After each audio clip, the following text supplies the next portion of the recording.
Okay, students. In the last lecture, we have done the origin of energy bands in solid. ठीक है, तो और हमने उसके अंदर किया था कि कैसे जो एनर्जी बैंड्स हैं वो जब एटम्स एक दूसरे क्लोज आते हैं, जब जब अ, हम नंबर ऑफ एटम्स को लेते हैं कि there are number of atoms they are coming close to each other, तो हमने देखा था कि जो वो डायग्राम बनता है एनर्जी बैंड के कोरस्पॉन्डिंग कि जब वो दूर दूर है तो जो एनर्जी लेवल्स हैं वो सेपरेटेड एनर्जी लेवल्स होते हैं। फिर वो जब क्लोज आते हैं तो जो एनर्जी लेवल्स हैं ये क्या है, ये स्प्लिट होने शुरू हो जाते हैं, एक रेंज बननी शुरू हो जाती है। ठीक है, और फिर धीरे धीरे जब हम और एटम्स को क्लोज लेके आते हैं तो ये इस तरह से जनरेट हो फैलते चले जाते हैं। और जब एटम एक दूसरे क्लोज आ जाते हैं तो हम जो एनर्जी लेवल्स हैं वो इस तरह से बन जाते हैं। ठीक है, और हमने किया था कि हमारे पास एक ये रेंज बन गई एनर्जीज की, अलाउड एनर्जीज की, एक ये रेंज बन गई। जो नीचे वाला जो बैंड बन गया इसको हमने नाम दिया था वैलेंस बैंड का, और जो ऊपर वाला बैंड बन गया इसको हमने नाम दिया था कंडक्शन बैंड का। और इन दोनों के बीच में जो हमारे पास एनर्जी का गैप है, गैप हम इसलिए बोल रहे हैं क्योंकि जो ये एनर्जीज हैं these are not allowed, these are not allowed. तो इसलिए कोई भी इलेक्ट्रॉन हमारा इस पर्टिकुलर एटम के अंदर जो हम बात कर रहे हैं वो इस एनर्जी का नहीं हो सकता। That's why it's a forbidden energy range, जिसको हम एनर्जी गैप या बैंड गैप भी बोलते हैं। ठीक है, तो हमने लास्ट टाइम लेक्चर के अंदर ये सारा कर लिया था कि ये कैसे कैसे बनता है और हमने जो इस डायमेंशन में ये हमारे पास इंटरएटॉमिक स्पेसिंग है और इस डायरेक्शन में हमारे पास एनर्जी है। ठीक है, अब जो इससे नेक्स्ट लेक्चर आता है जो हमें आज चीजें डिस्कस करनी है कि depending on these band formation, ये जो बैंड्स बने depending on these band formation हमारे पास हम मटेरियल को उसकी कंडक्टिंग प्रॉपर्टीज के अकॉर्डिंग कैसे डिवाइड कर सकते हैं। तो डिपेंडिंग ऑन दीज गैप्स और the gap between conduction band and valence band we can divide the material into three categories. First one is conductors, second one is insulator, and third one is semiconductor।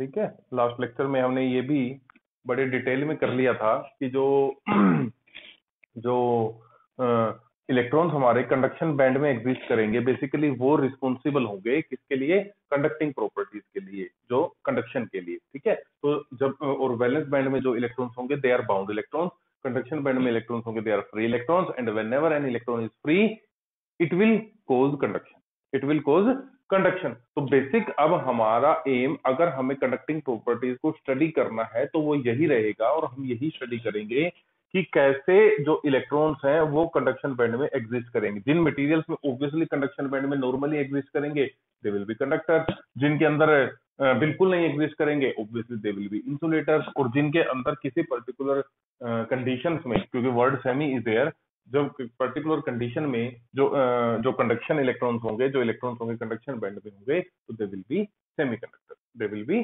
Semiconductor. तो सबसे पहले हम conductors की जब बात करते हैं तो कंडक्टर्स का की जो इंपॉर्टेंट प्रॉपर्टी है, तो इनके केस में जो बैंड डायग्राम है इनको हम बैंड डायग्राम बोलते हैं। जब हम कंडक्शन बैंड वैलेंस बैंड की बात करते हैं, ये हमारे पास वैलेंस बैंड, ये हमारे पास कंडक्शन बैंड, और ये हमारे पास फॉरबिडन एनर्जी गैप या सिंपल एनर्जी गैप। ये जनरल पिक्चर है, ये एक जनरल पिक्चर है। जब हम कंडक्टर्स की बात करेंगे तो उसकी करेक्टरिस्टिक क्या है कि जो कंडक्टर्स हमारे वो मटेरियल्स हैं जिनके बीच में जो वैलेंस बैंड है और जो कंडक्शन बैंड है वो ओवरलैप करते हैं, वो ओवरलैप करते हैं।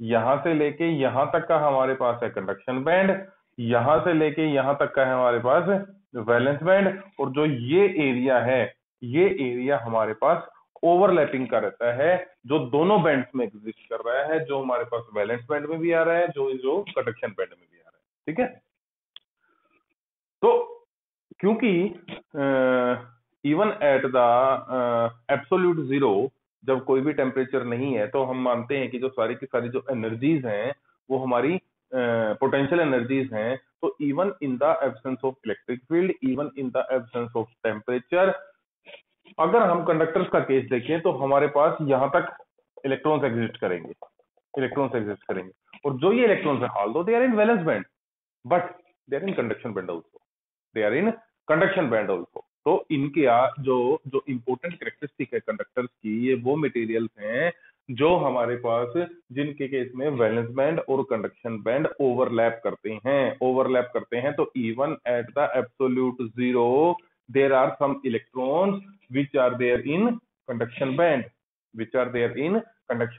that's why they are conductor।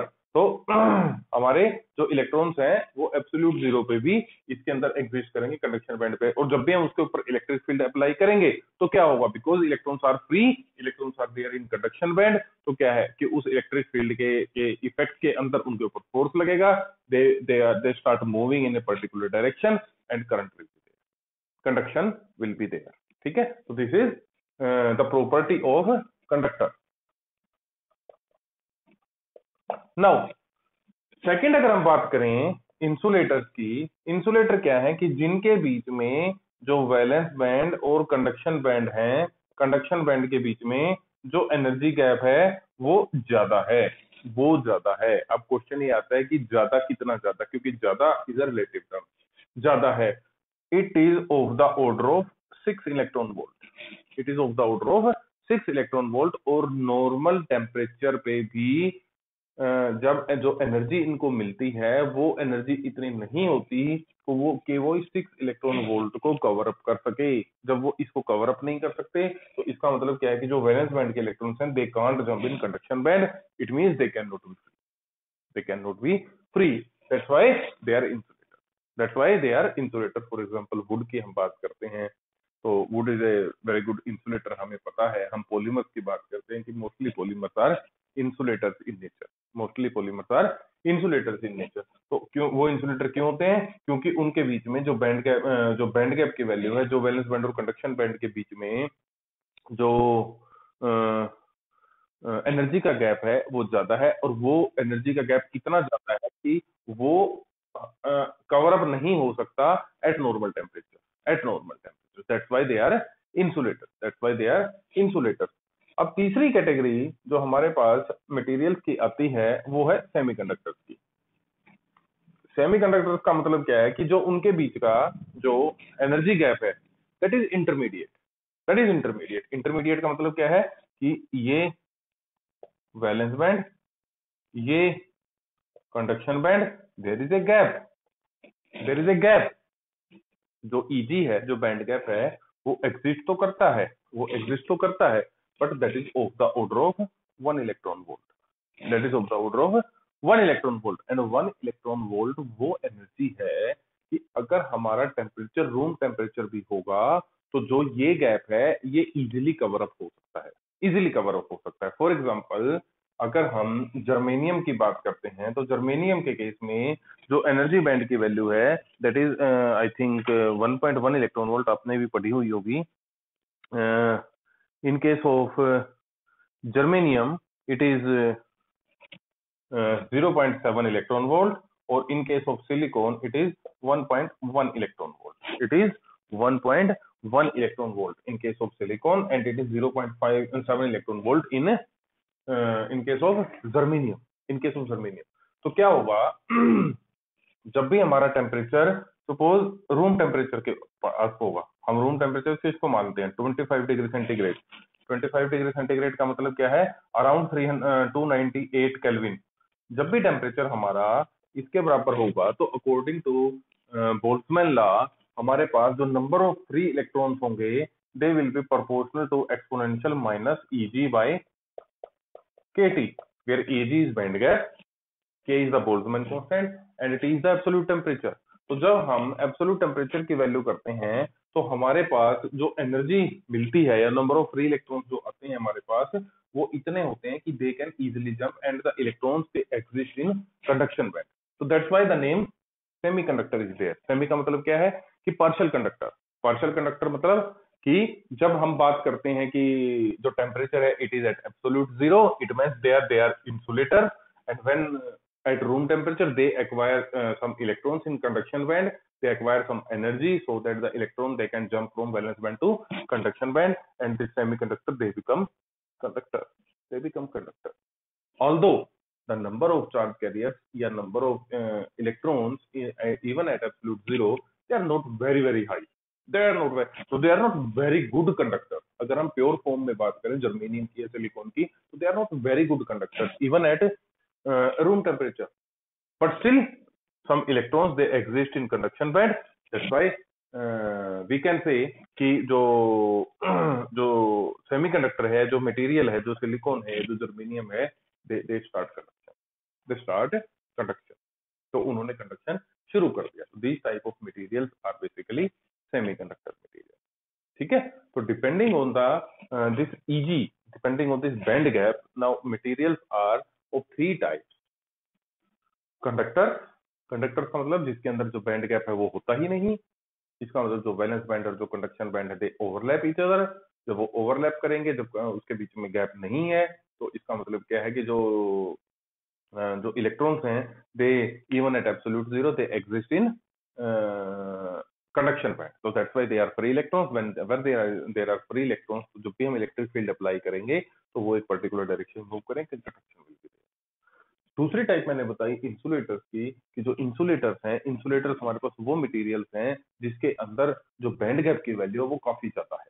जैसे हम डायमंड की बात करते हैं, जैसे हम कार्बन की बात करते हैं, कोई भी ग्रेफाइट हो सकता है, या हम वुड की बात करते हैं इंसुलेटर. उनके केस में क्या होता है कि जो बैंड गैप है दैट इज वेरी हाई, और जो सिंपल थर्मल एजिटेशंस है, जो सिंपल थर्मल वाइब्रेशंस हैं, उसके कोरोस्पोंडिंग वो इतनी एनर्जी को एक्वायर नहीं कर सकते कि they can jump to conduction band. That's why there are never free electrons exist in these insulators. वो हो सकता है even at very high temperature उनको इतनी एनर्जी मिल जाए कि they can jump to conduction band. तो there is small possibility of conduction at very high temperature, but at जब हम नॉर्मल टेम्परेचर की बात करेंगे तो there is no possibility of conduction. That's why जब कंडक्शन नहीं होगा तो they are named as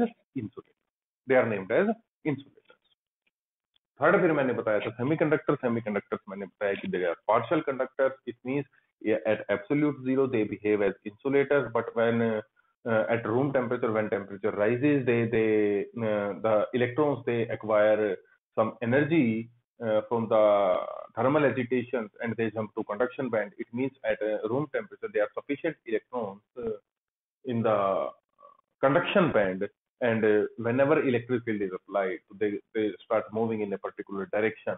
So conduction start. तो ये दोनों तरह का बिहेव करते हैं. At absolute zero they are insulators, but at some higher temperature they behave like conductor. So these are three type of materials on the basis of energy band. अब हमारा जो इस यूनिट में आगे का पार्ट रहेगा वो हमारा जो कंसंट्रेशन रहेगा वो इन मटेरियल्स की तरफ रहेगा, क्योंकि कंडक्टर्स और इंसुलेटर्स को हम ज्यादा नहीं पढ़ेंगे. हमें इलेक्ट्रॉनिक्स पॉइंट ऑफ व्यू से वो कोई एप्लीकेशन नहीं है इन मटेरियल्स की. तो इसलिए जो अब हमारा फोकस एरिया रहेगा, जो फोकस मटेरियल रहेंगे, they are semiconductor.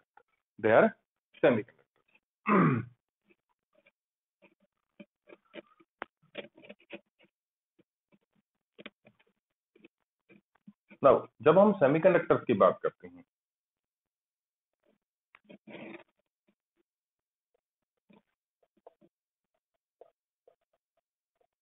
semiconductors are basically two types: intrinsic semiconductor और extrinsic semiconductor. हालांकि मुझे लगता है कि आप लोगों ने प्लस टू के अंदर ये सारी चीजें डिटेल में पढ़ी हुई हैं, बट स्टिल हमारे सिलेबस में है तो हम इनको पढ़ते हैं.